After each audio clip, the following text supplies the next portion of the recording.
Alors, dans le chapitre 3, on va introduire les cycles réels des moteurs des véhicules. On a déjà fait l'analyse des cycles théoriques, mais maintenant, on doit faire la comparaison entre cycle théorique et cycle réel pour savoir quelles sont les limites des moteurs et comment on peut, si vous voulez, improver leur performance. OK? Alors, l'introduction de la charge fraîche, indépendamment du mode de formation du mélange et de son inflammation, va conduire à des pertes de travail. On négligeait, on considérait dans le cycle théorique les phases d'admission et d'échappement كانوا يصيروا à volume constant. ما كنا نعتبر انه il y a des pertes de travail, mais en cas réel, dans la réalité, si on va comparer le cycle réel au cycle théorique, la première différence, c'est de considérer les pertes qui ont place durant ces deux phases d'admission et d'évacuation des gaz. OK? Alors, et après la combustion et le temps moteur, il faut évacuer les gaz brûlés du cylindre et c'est aussi une perte de travail. Alors, en plus, une autre différence entre cycle réel et cycle théorique, c'est qu'on dans l'analyse théorique, on a considéré compression et détente qui ont place sans, si vous vous rappelez, adiabatique, sans échange de chaleur. Mais en réalité, bien sûr, il va y avoir des pertes. Alors, la compression dans le cycle réel, à cause de la différence des températures entre l'air comprimé ou bien le mélange et les parois du cylindre, s'accompagne d'un échange de chaleur. Il en résulte que la pression et la température à la fin de compression diffèrent de celle d'une compression adiabatique, ainsi que l'étanchéité des systèmes, segments, pistons, cylindres, soupapes et ses sièges n'est pas parfaite. On considérait qu'il y a une certaine masse constante qui circule dans le système. C'est pas vrai. Il peut y avoir des fuites, il peut y avoir des pertes parce qu'on a toujours un certain problème. قد ما تكون l'étanchéité bonne, إلا ما يصير في quelque part. OK? Alors, il y a différentes sources qui vont aboutir à une différence entre les cycles réels et les cycles théoriques. Maintenant, d'autres sources de différence. On sait que pendant la combustion et la détente ultérieure, la température des gaz brûlés est beaucoup supérieure à celle des surfaces en contact avec les gaz, qui sont la culasse et les parois du cylindre et le fond du piston. C'est pour cette raison il y a un échange intense de chaleur entre les gaz et les parois. La chaleur de combustion, une partie de cette chaleur va être perdue due à des fuites d'énergie من الميlange لبرا à travers les parois. OK? Car la température des mélanges est beaucoup plus élevée que la température des différentes surfaces de contact.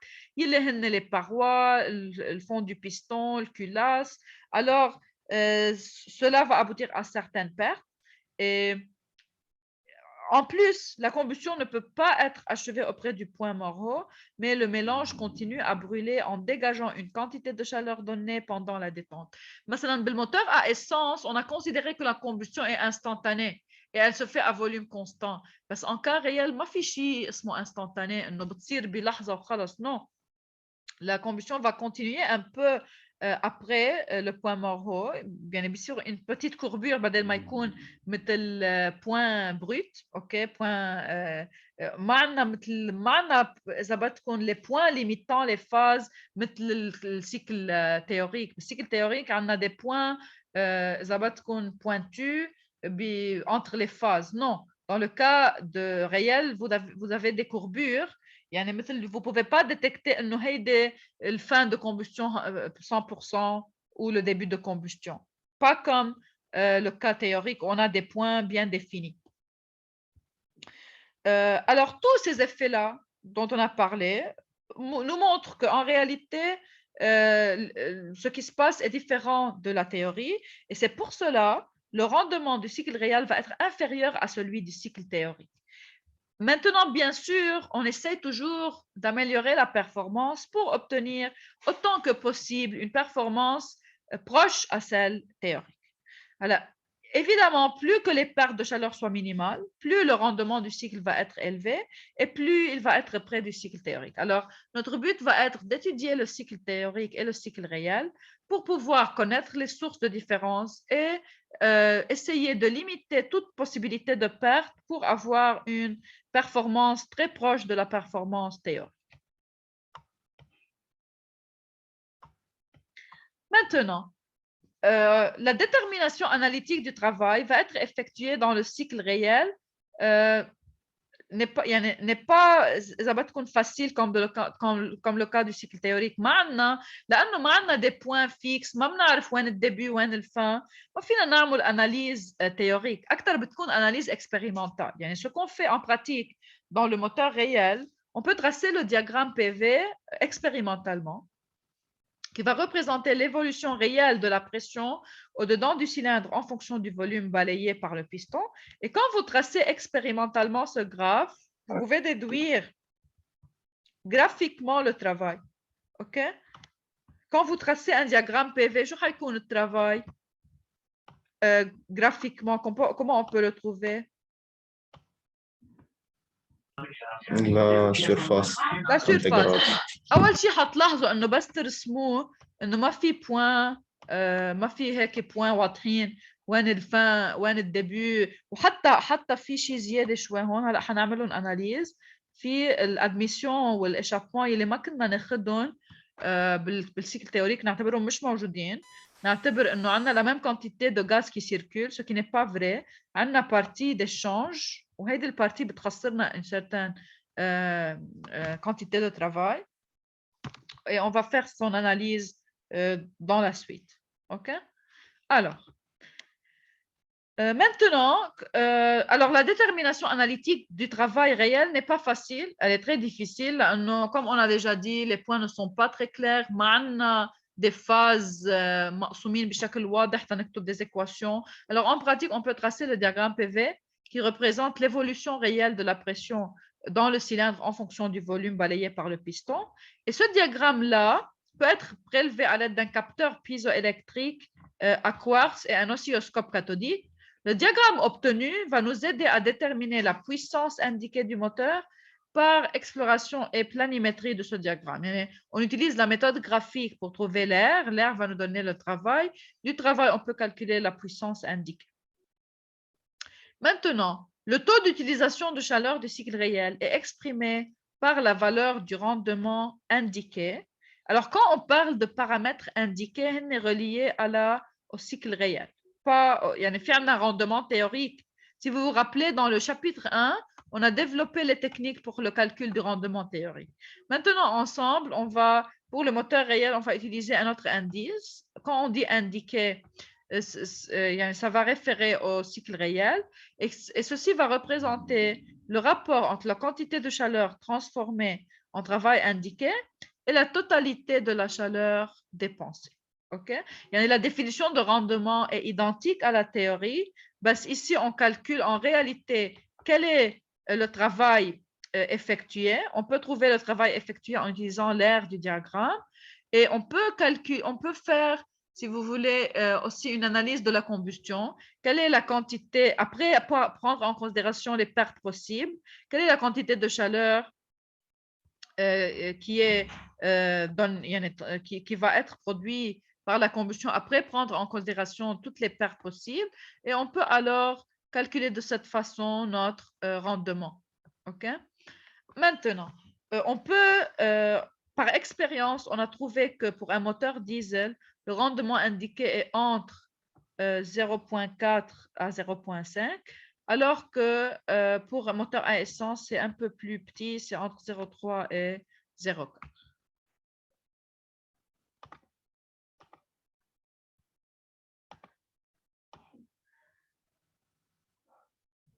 Alors, maintenant, on va commencer par l'analyse d'un moteur à essence.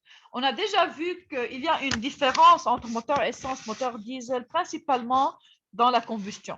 Comment se déroule la combustion?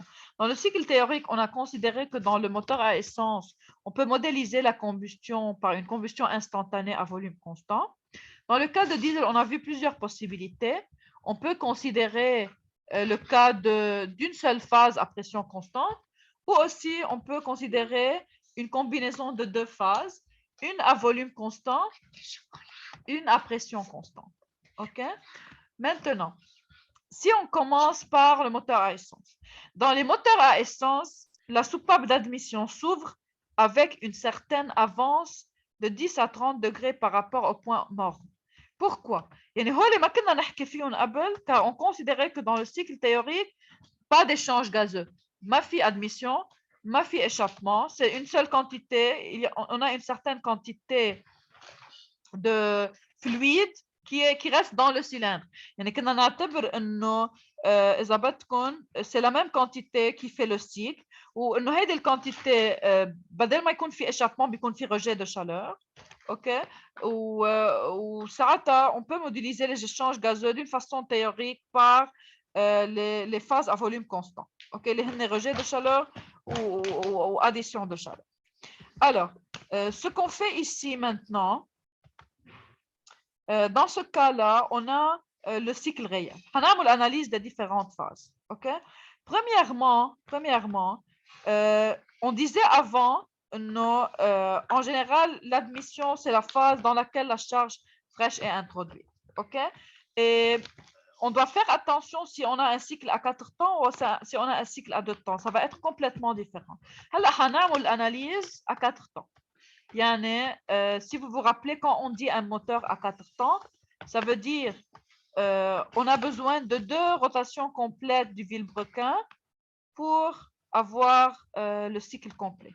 Okay? Alors, le moteur à 4 temps présente un avantage, les phases viennent tout leur temps. La phase d'admission peut prendre plus que 180 degrés, ou la phase d'échappement aussi. Alors, pourquoi on fait, c'est ce qu'on appelle avance à l'ouverture.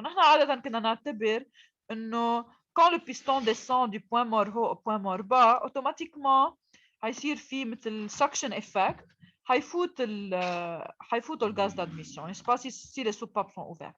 Alors, pourquoi on ouvre un peu avant? On va faire, quand on fait l'analyse ensemble des pressions, on va comprendre pourquoi on fait avance, ouverture, admission.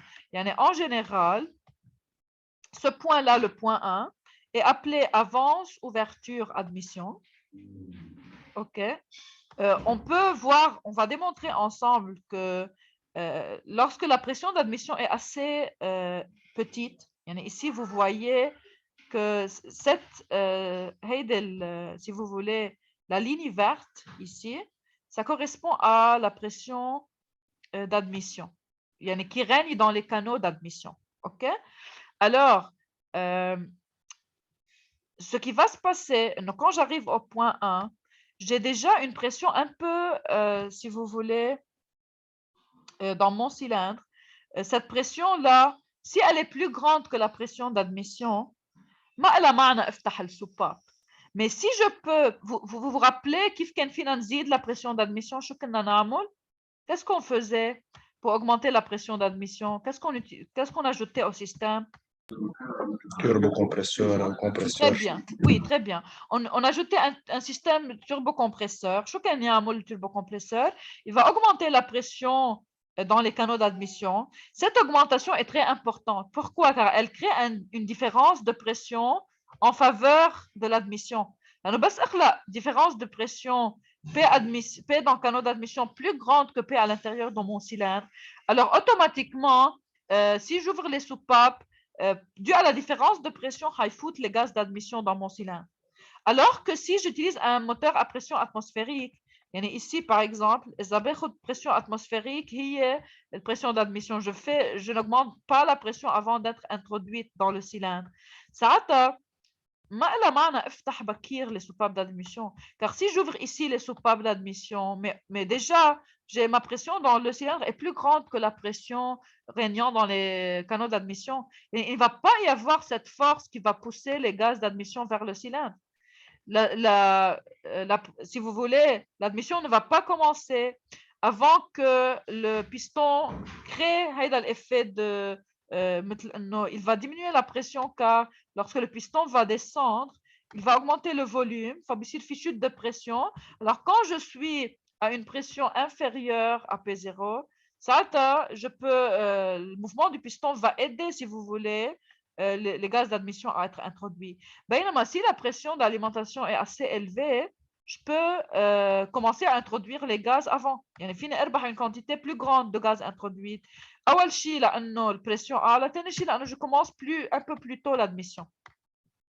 Alors, on va voir que ce point-là qui est nommé avance ouverture d'admission a seulement a une efficacité lorsque la pression dans les canaux d'admission est suffisamment élevée pour créer une différence de pression qui va aboutir à l'admission avant d'arriver au point mort.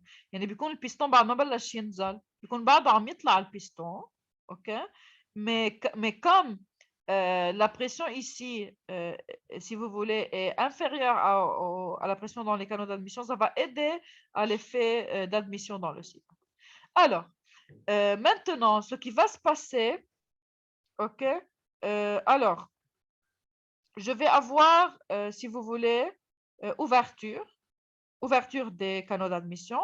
La charge fraîche va commencer à entrer dans mon système. Mon piston va se déplacer, va continuer son déplacement du point mort au point bas. Durant cette partie, أكيد بعده عم بفوت le gaz dans mon cylindre, ok, car le mouvement descendant du piston بيخلق مثل ما قلنا هيدا suction effect. يعني بضل يقدر يفوت لأنه je maintiens يعني le piston est en train de descendre عم بفوت gaz, je suis en train de maintenir une certaine pression plus basse que la pression régnant dans les canaux d'admission, ce qui va permettre l'introduction de la charge fraîche dans mon cylindre.